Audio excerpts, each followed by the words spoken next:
Okay. Hello everyone. You can hear me on the microphone, right? Excellent. So that will pick up on the recording. Hi everyone, my name's Matt. I'm from the Student Learning Support Service. I'm a lecturer here at Flinders.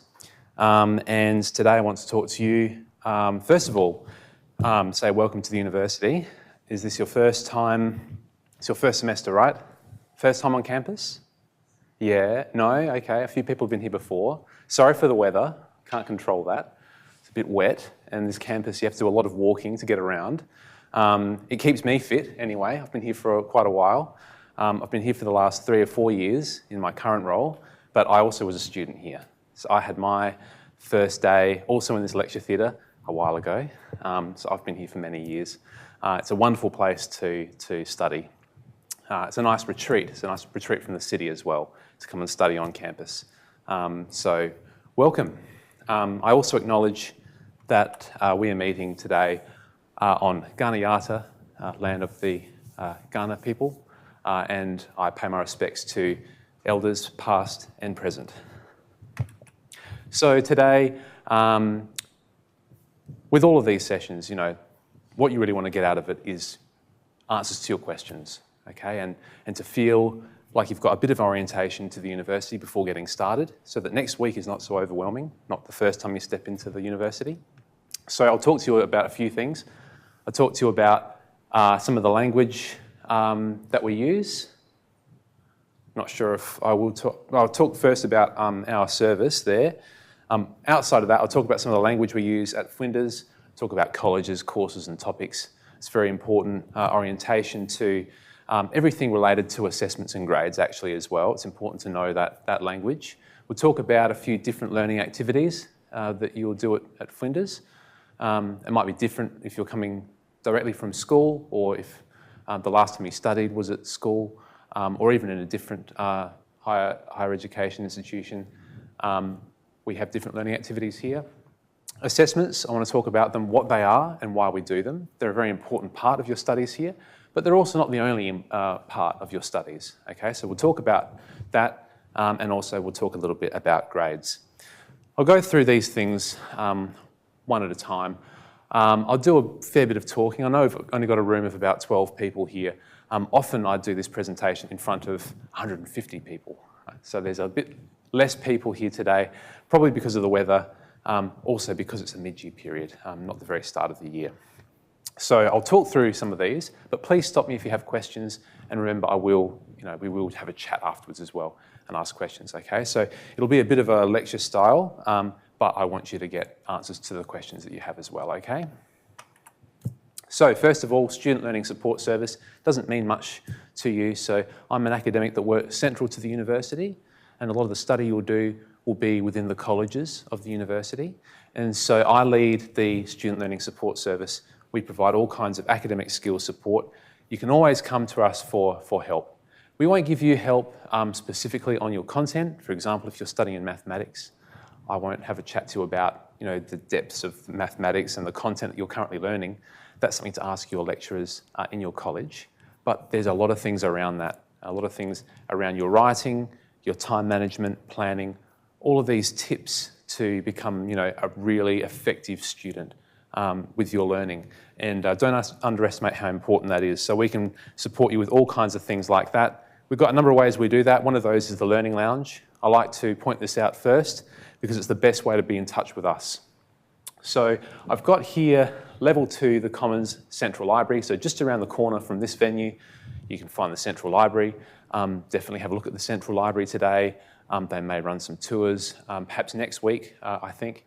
But level 2 of that library, you have to go up the stairs.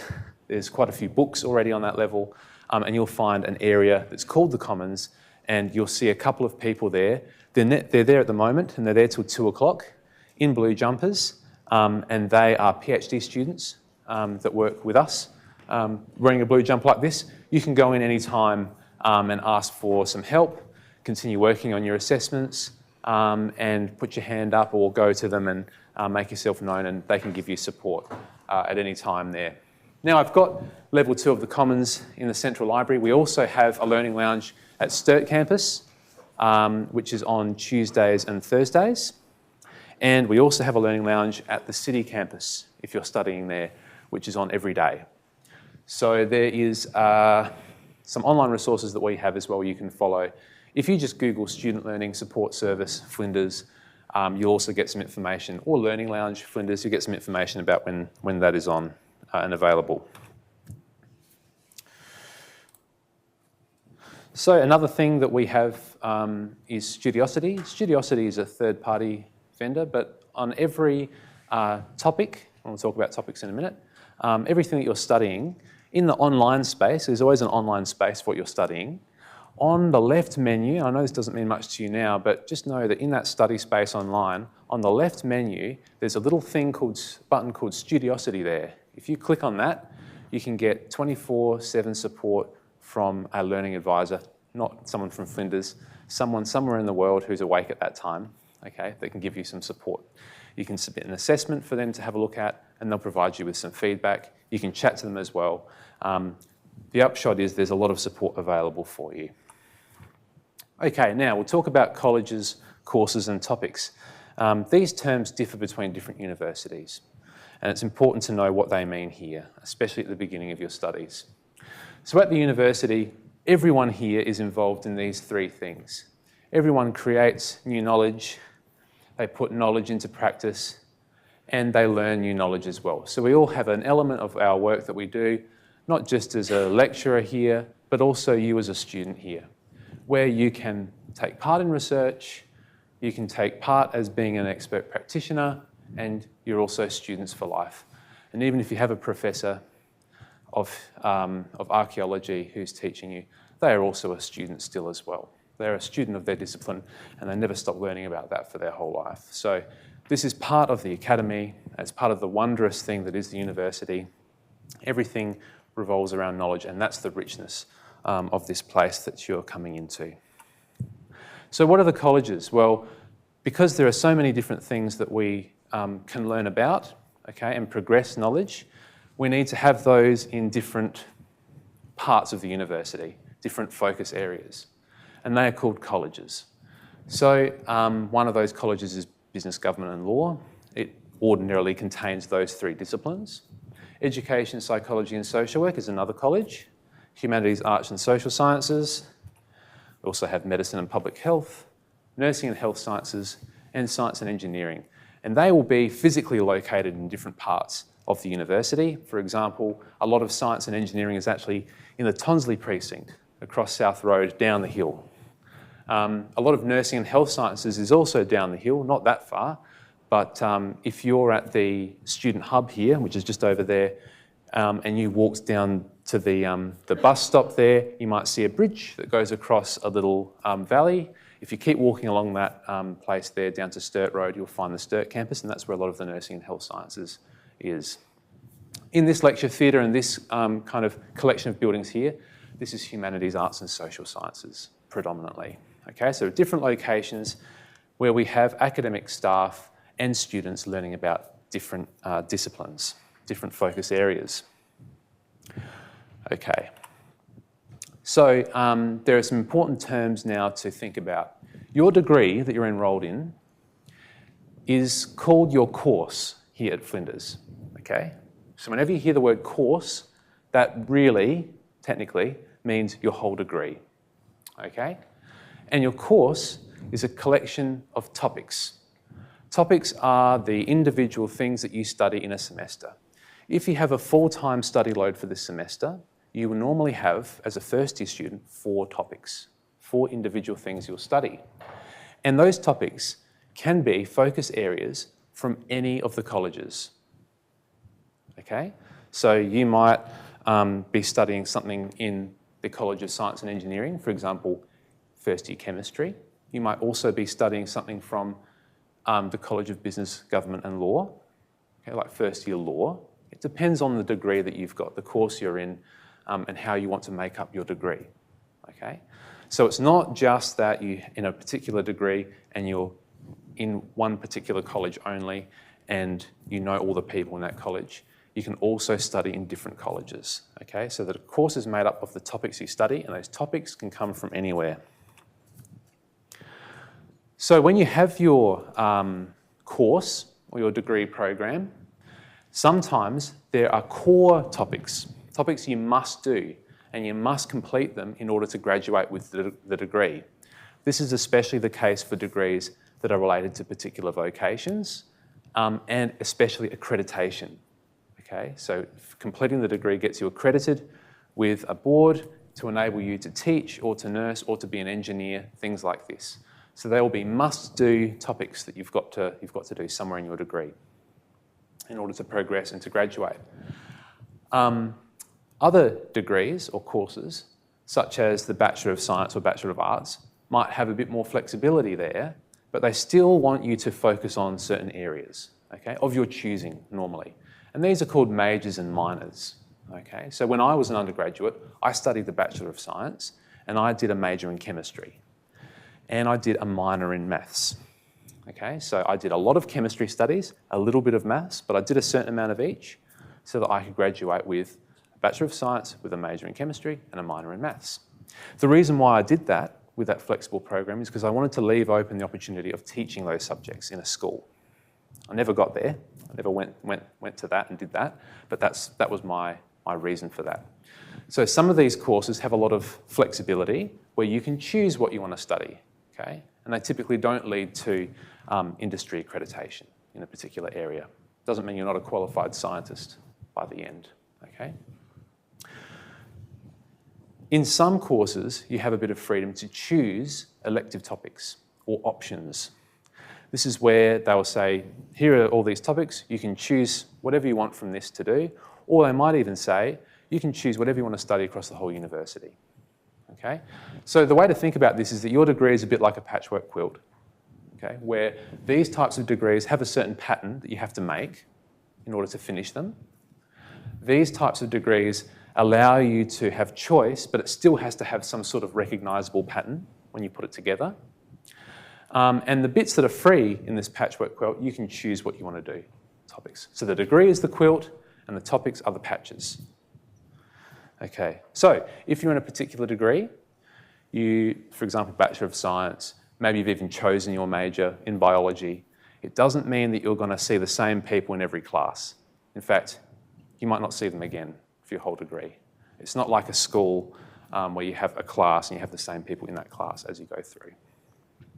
And the student sitting next to you might be studying a law degree, a science degree, a nursing degree, all kinds of things, depending on what you're studying. Okay, we also have a lot of support services, as I mentioned before, the student learning support services. The library also is a huge support service for you. The library is not just a building with books, it is information services. They have the access to all of the scholarly material you want to access for your degree, and it's really good stuff. Okay, one of the benefits of being affiliated with the university, a student, a staff member, whatever, is you get access to the library. There's a lot of paid content you get access to, and it's really good stuff. Cutting edge research in all fields. Flinders Connect is on the ground level-ish of the library, and for anything that you need, if you need to get your student card, if you need to get a certificate of your studies that you've been doing because you're applying for a job, or you don't know how to enrol in your topics, okay? Or you have any questions. Flinders Connect is the place to go. They can help you with a bunch of stuff, but the important thing about them is that when they don't know, for which a lot of your requests they won't know, they'll know where you should go for that. Okay, so if you ask me, oh, I need help with my enrolment, where do I go? I don't know where to go, but they will. So Flinders Connect are it's a great place to know, especially in your first weeks and first semester at the university. We also have health services on campus, health, counselling, disability services. There's a general practitioner here as well. We've got a micro community here. Now, the university has at any one stage about 25,000 students, okay, and about 2,500 staff.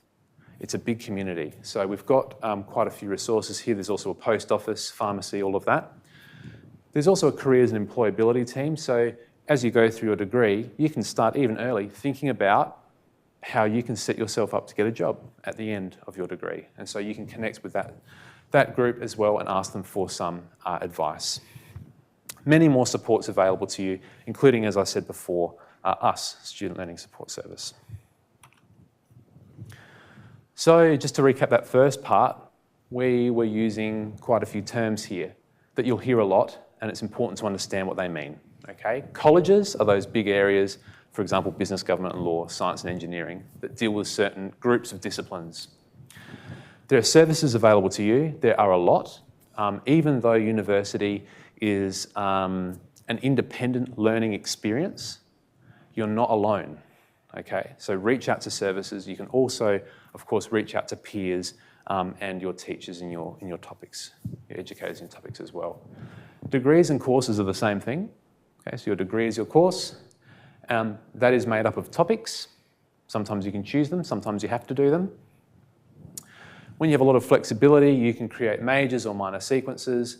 There are core topics normally as part of specific courses, and elective topics are free choice. Okay? So I won't ask for any questions then, I might leave them to the end because I've got a bit to go through. So now we'll talk about different learning activities.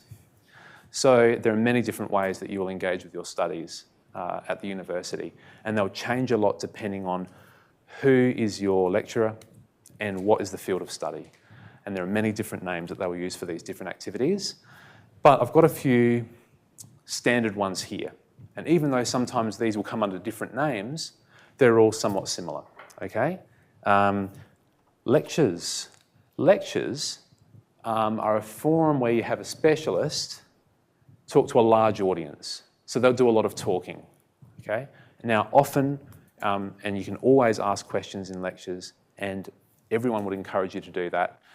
Like I said, I've only got so many people in the room here, but often in first semester, all the seats are filled and there are people up the back.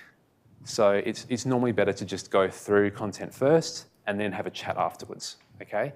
Especially in an online space, you can also find that in the form of short videos. I've actually made short videos of this presentation. So you can go online and find short videos, the first part, the second part, the third part, the fourth part. And often in your topics that you study, your lecturers will have prepared short videos for you to look at before going to another class. Sometimes it happens in live theatres like this, and sometimes it happens on web platforms. So they'll be on Microsoft Teams or something, or Zoom, and have a chat via those means, and then you join online instead. So in these lectures, there's a few tips, okay? It's important to actively listen to the thoughts and ideas that are presented, even though sometimes they're boring. Okay, so sometimes they're a bit boring, they're a bit dry, but remember that the person who's giving the presentation of the lecture, they do, somewhere in there, have some gems of information that are important to take on board. And if you think about them deeply, it can really change the way you think about your field, okay, and the things that you're learning about. So try to take notes as you learn ideas or are challenged in class. That helps you to be engaged with that, even though it's a bit of a one-way presentation. And also, when you're thinking about those ideas, write down questions to ask your tutors or peers later on, because you will get a chance to do that. Write down the questions you have. Sometimes you write down those questions for yourself, so that when you're reading later on or thinking about your studies later on, you actually revisit it, sometimes without even thinking. Sometimes in your sleep you revisit it as well, and you can think a bit more about it. So even in a setting like this, staying off the phone, thinking about what the lecturer is saying, thinking also about what is the lecturer saying and what does it mean to me? And what does it mean to me in terms of the previous stuff I've learned about in this topic? Okay, that's really important way to get the most out of your lectures. Think about lectures as a busy time. Okay, so you don't have to spend that time again later on. Okay? Tutorials and workshops are normally an extension to a lecture. And remember, the lecture stuff, it's not just this kind of situation. It can be in the form of those online videos and online content. So if you have online content, for example, you go into Flow, it's called FLO, Flinders Learning Online, and it has week 1 content, okay? And it has videos, some passages of text there to have a look at, an interactive activity, a discussion forum there, online discussion forum, you write something and someone else in the class writes something down. Perhaps an article to read, a brief article or a chapter of a book to read that's suggested to you. If you do that stuff, And then you have this tutorial or workshop. Sometimes they've got different names, like I said, but it's a small group, not a huge, large group like this, a smaller group where you get a chance to interact with that knowledge a bit more and to ask questions and to explore some concepts in more detail. This is more about you and where you're at. And the most that you can get out of these tutorials and workshops is what you put into it. Okay, so attending the lecture beforehand or doing the materials online in lieu of a live lecture like this, depending on how your topic's arranged, is a good way to prime yourself to ask good questions in a tutorial or workshop situation when you get that opportunity, and it helps you to progress your learning further. Okay, you have to think about it in a strategic way. As an independent learner, how can you strategize to learn as much as possible? That's the key to success, okay? So it's up to you to develop that strategy. And we can help you with that as well. Come to the Learning Lounge and we can chat about it. You get to discuss thoughts, issues, raise questions, all this kind of thing. There's no such thing as a stupid question, by the way, okay? So that's not the kind of institution we are here. We value all questions, and if you ask a question and there was something in the lecture that you missed or whatever, that's fine, because what's important is your progress. What's important is you ask that question. What we don't want is for you to have a question and sit on it and not make further progress, okay? So, we're here for you as well. You get to do practice problems or calculations that sometimes come up in exams, all that kind of stuff, in assessments. But also, it's important practice when you become a practitioner and an expert in your field as well, okay? Ask lots of questions. You might be studying in a field that has labs or practical sessions. These are opportunities, they're kind of like specialised workshops where you get to practice the work and the skills of a professional in your field. And sometimes you do that right from the first couple of weeks. Is anyone studying science or nursing or anything like that, and you know already that you've got some practical component coming up? Yes. I reckon when I did my Bachelor of Science, it was the second week we went straight into a laboratory, right? Just to get an idea of the wet lab, okay? Walk into the lab, we'll put a lab coat on, all that kind of stuff. Now, a lot happens between that first time walking into the lab and then finishing third year, but that's a start already. So these are specialised workshops. You get to practice those skills. And my tips here is that, like a tutorial and a workshop, you want to be really well prepared. You're going into a facility and an environment which we've created for you to simulate that environment so you can have a go at it. All of the stuff that you can read beforehand in the online space, or the lectures, or the tutorials, if there are tutorials, and then also labs. And sometimes we give you safety procedures. When you walk into the laboratory, you must have closed footwear, you must do this, all that kind of stuff, because they're safety related. All of that stuff, typical field-specific rules that are available for you to see, stuff in class, do that before walking in. Because if you don't do that before walking in, you'll walk in, be wearing shorts and thongs, right? And you just have to be picked up and said, no, you can't do that. You have to wear, and then you get these big gumboots to wear because they've got a few on hand to give you all that kind of stuff. Walk in there and the demonstrator for the laboratory starts using terms that you're not familiar with, but actually they were in the lecture, all that kind of stuff. It's good to know that stuff so that when you get that opportunity to be in that facility, you can spend more time taking it in and learning about those skills and putting them into practice and having a bit of a feel for the place, rather than worrying about, I'm wearing my thongs and, and I'm not quite sure what that term means and I don't know where the fire extinguisher is and all that kind of stuff. Okay, so another good time to be well prepared. I said before to you that increasingly we have a lot of online activities. These are really convenient because you can do them in your own time as well. Again, you can look over them again, right? So they're great. Flinders Learning Online. I apologise for this. This is old. I had repaired that on slides, but that mustn't have saved. We use Microsoft Teams for online lectures, workshops, tutorials, all that kind of stuff. So you might be on Microsoft Teams for some of those. Flinders Learning Online has all of this stuff on here like we've talked about before, and it's a good idea to get in there early, have a look at all of it, ask questions about it if you need to, and do contribute to discussion forums and things like this. Another good place to ask questions. No one's going to think you're silly for asking a question. Now, with all these different learning activities, we as educators, we design those as different opportunities for you to think about and to practice and to hear about those concepts and those skills over and over again. And we provide that to you as an opportunity, but it's up to you to consolidate that stuff.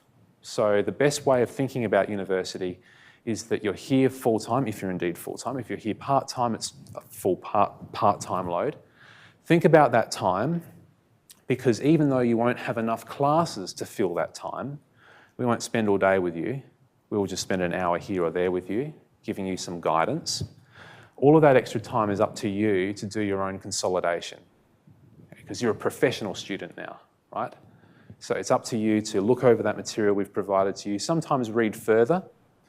So we might provide you with some information and look at a chapter in a textbook. And if you look at that information in a chapter and you see some terminology there you're not sure of, find it out, right? When I was studying, like sitting here, it was just before we had smartphones, right? And I had dial-up internet, okay, at home that was very slow, okay? So I'm not that old, but I'm old enough that I didn't have access to the internet, like all the information on my phone. If I say a word to you, or if you're on one of your topics and the lecturer says some terminology or something you don't understand, you can look it up, right? So take advantage of that, okay? You have to, think about when you look that up, are you accessing quality information, right? Because some sources are more reliable than others. But make sure you use that. Consolidate what you've learned through those activities. It's not just the lecture, the workshop, and then you're done for the day, right? You've got to do a little bit more than that in order to perform on assessments.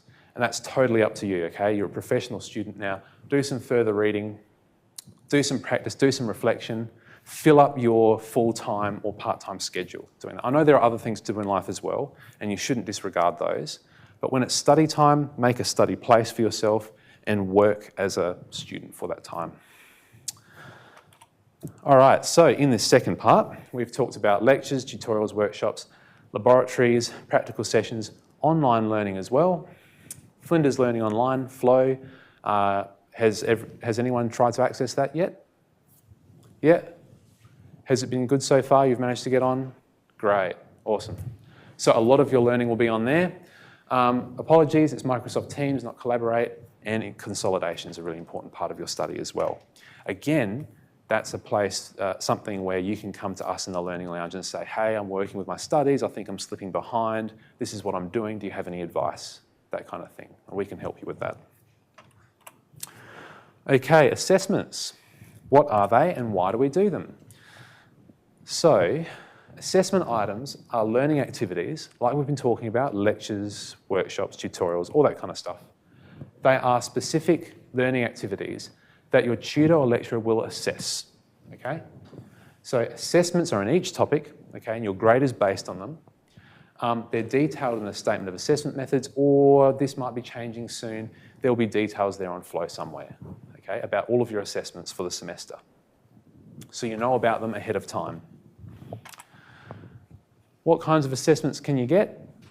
A huge amount of assessments, right? Too many to list here, but some of the typical ones are essays, reports, presentations. Sometimes you do quizzes or examinations.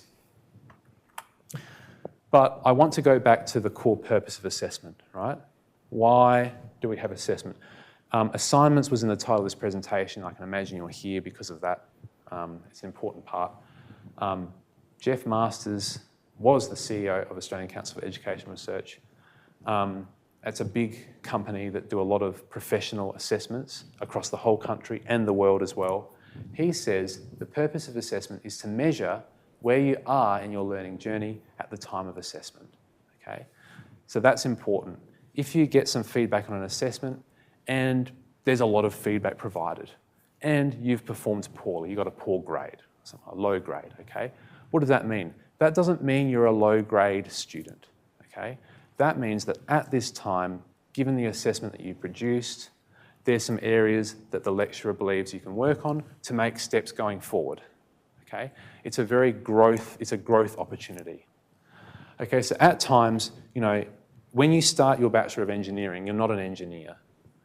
But by the end of it, I want you to be an engineer, right? So along the way, I give you these opportunities to learn. I let you go and learn, but then at certain points, I give you some work to do and I make an assessment of that work. Have you learned the stuff that I want you to learn to get you on a trajectory to be an engineer by the end, okay? So if you're not performing so well in that, that's totally fine. For example, come to the Learning Lounge, get some support, work on a few of those points of feedback, but know that it's a very good growth opportunity. The same is true if you're doing very well. If you do very well, that's great, okay? That means the lecturer has said, you're on track, that's good, but you're not there yet because you're only in your first year or your second year. There's still more to learn. You're not a grade A student or an HD student, okay? You're just doing really well at this time. You've got to keep going, okay? And keep doing what you're currently doing, okay? So that's an important point about assessments that I want to say. Okay, with essays, reports, and presentations, these are typically, this it's called extended response. So you're given a broad question or broad instructions and you have to go away and produce something big, okay? Like a 10-minute presentation in front of the class, okay? Or you have to write a 1,000 or 1,500 word essay or report on something, okay? Scientific report, for example. So with these, you will have a brief, okay? And you want to show the lecturer as much as you know so that they can make an assessment saying you're on the right track, okay? Keep going. So to prepare for this, you want to read widely, read a lot. It's a broad question that you're answering. Think deeply about the different kinds of responses because it's not always going to be one response. Normally with extended response assessments is not one response. You can take many different angles. You have to choose an angle and then you have to argue that angle or pursue that and provide a lot of detail around it, okay? And that's up to you to think about that, okay?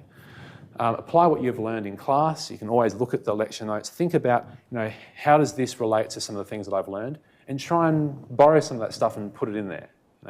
You've been talking about a particular process and you get an assessment that references the process or might reference the process. Show your knowledge about that process that the lecturer has been teaching you in class. Okay? It is an assessment, so try and demonstrate what you know and certainly communicate with a lot of detail. With tests and quizzes, it's the opposite, right? So normally with tests and quizzes, you have short answer responses. So you don't have to provide much detail. Just provide the correct detail in a short bit and that's it, right? So normally with tests and quizzes, you're being tested on a focused area of the curriculum or with an exam, the whole curriculum.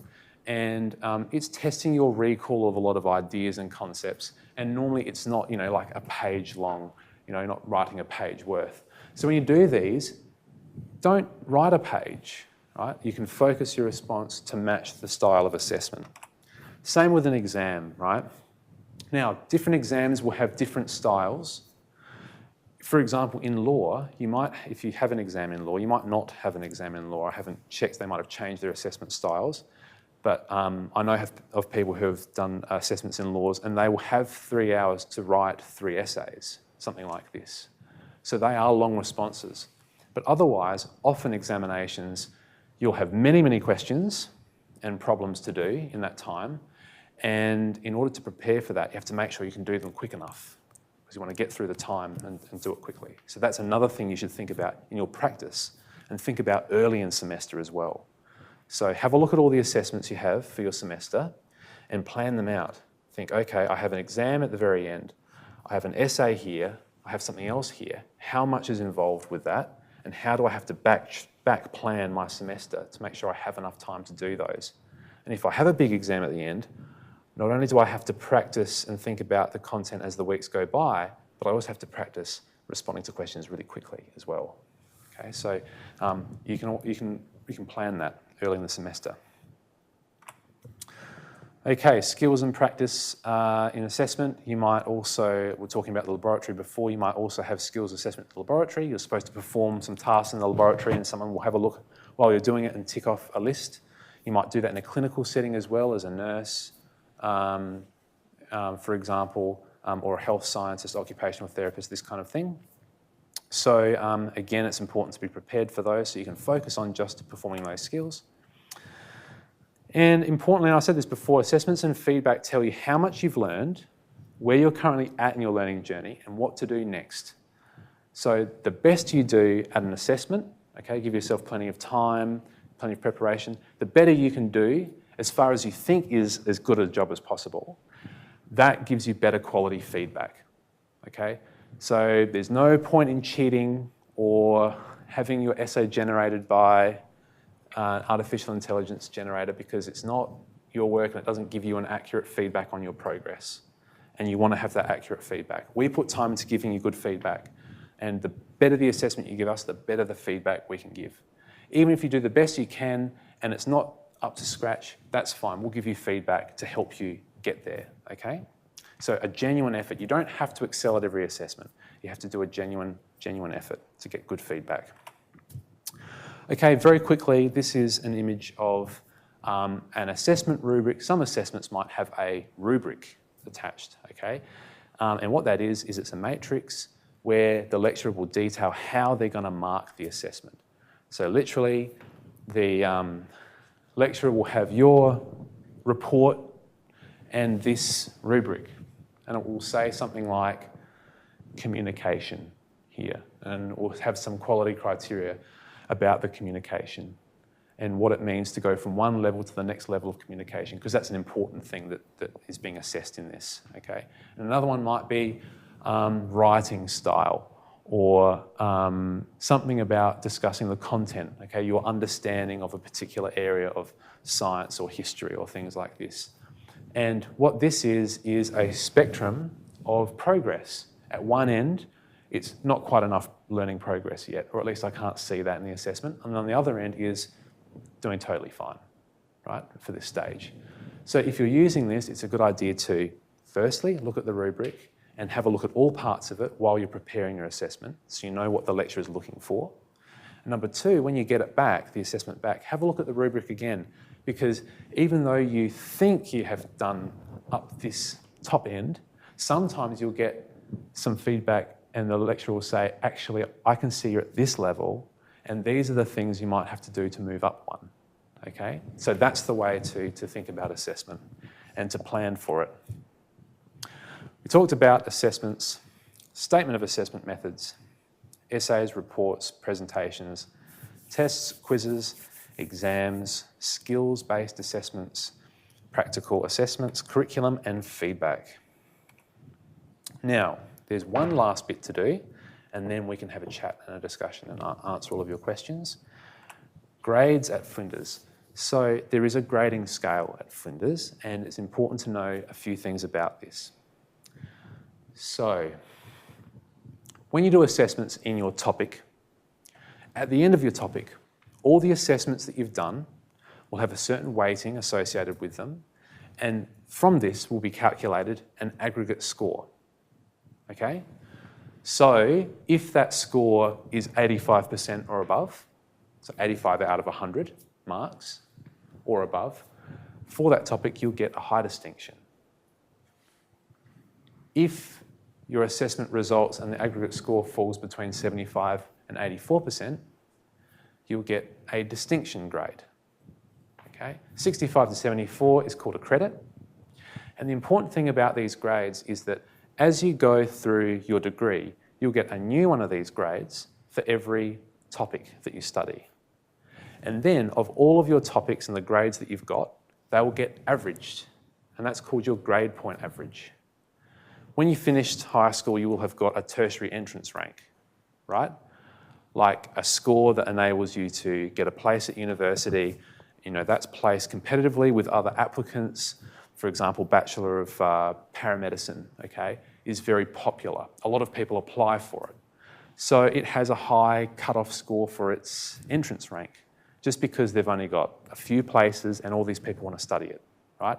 So of course, how do you decide who goes in? You rank them based on their score, and the top, whoever, gets a spot.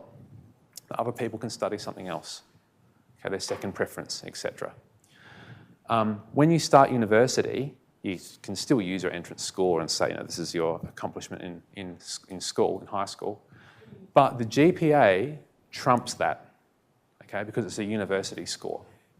So if you get a high distinction, the number of points that are given for your GPA are 7.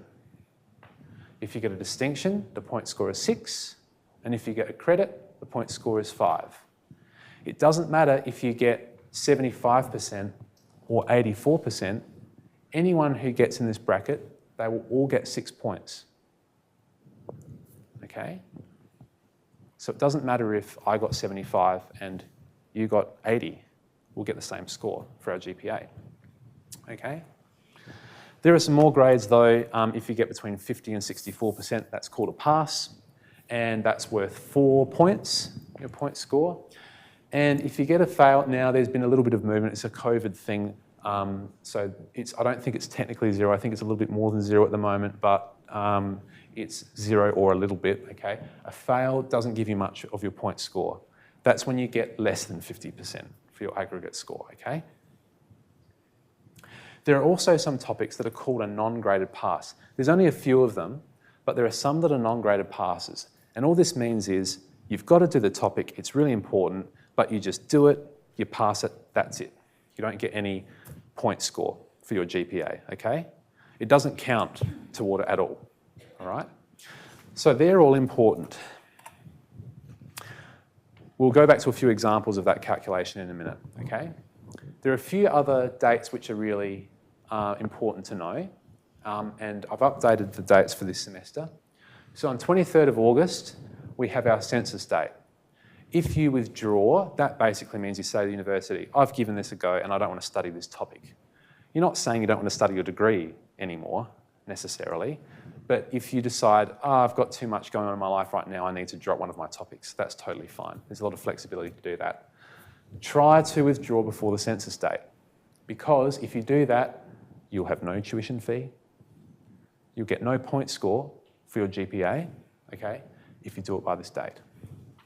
If you go past that date, you can still withdraw, okay, it's just that you'll have to pay, right? So once you go past the census date, you've got to pay for your tuition, all right? Before the 4th of October, you can still withdraw if you pass the census date, you're given a go, you're given the topic a go, and then you think, nah, this has got way too much for me, I'm in a bad place, I just need to drop this for now.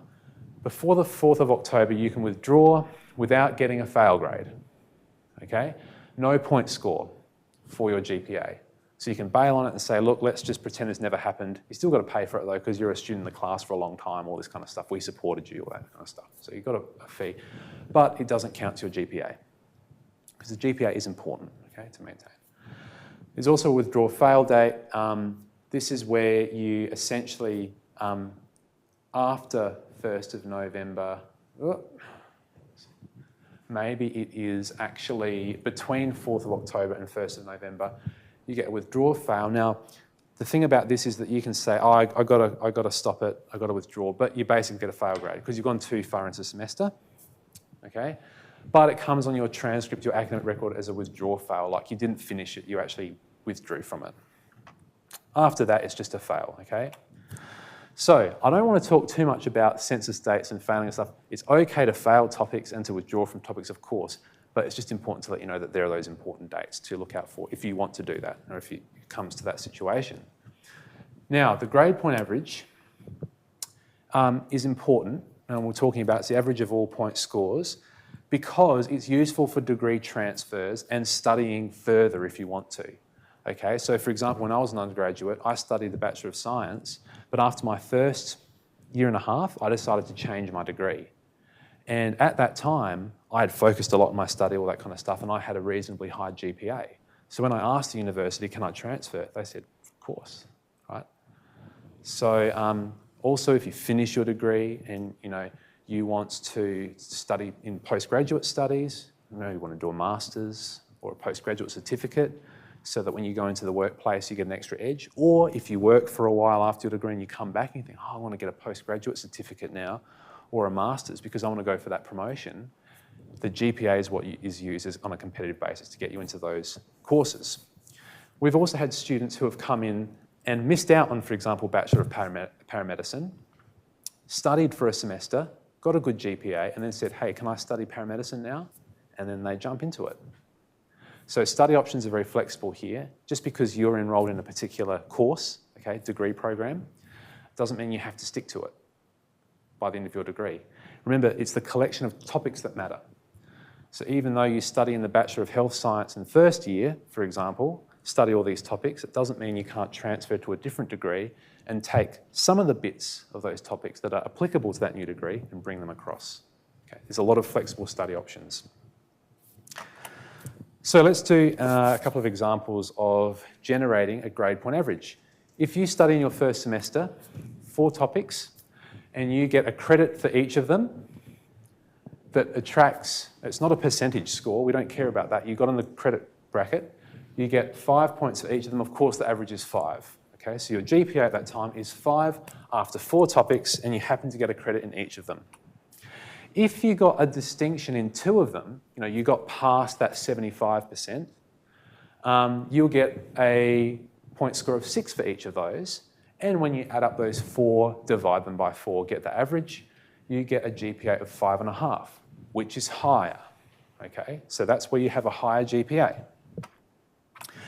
If instead of that previous one, you scored a pass and an HD, okay, so you've got a bit of a mix here, distinction, pass, HD credit. You did really well on this one. This one was a bit more challenging, but you did okay in the end. When you add these up and take the average, it's still 5.5, okay? So your grade point average doesn't tell you anything about, how you've gone on individual topics. It's just an average. And you can have the same average even though you have a different distribution of grades. What I want to point out is that if one of those were to be a fail, so if you went from you didn't quite make the pass and you got a fail instead, and you get 0 points for that, that can bring your GPA down a fair bit. Okay, so that's just something to keep in mind. Like I said, many students fail topics from time to time. It's totally fine. Sometimes you just try again. Other times you think, no, I'll study something different because I can in my program. But when it comes to a pass and fail, do seek support and get some support, because if you can make that pass, right, you'll be able to finish your degree a little bit sooner, and your GPA will be a little bit higher as a result. Okay. So we've talked about assignments and grades. One thing I want to leave you with, and this is Professor Carol Dweck from Stanford University. She is the author of this book, Mindset. Came up with this in her research in psychology and success. She says grades are a byproduct of engaging deeply and effectively in the learning process. What that means is, and she says this too, just focus on your learning and the grades will sort themselves out. So don't go grades first, study second. Go study second, enjoy your study, and be deeply immersed in that. And become a professional student, become strategic, and the grades will sort themselves out. You don't even have to worry about them. Okay, I think that's it.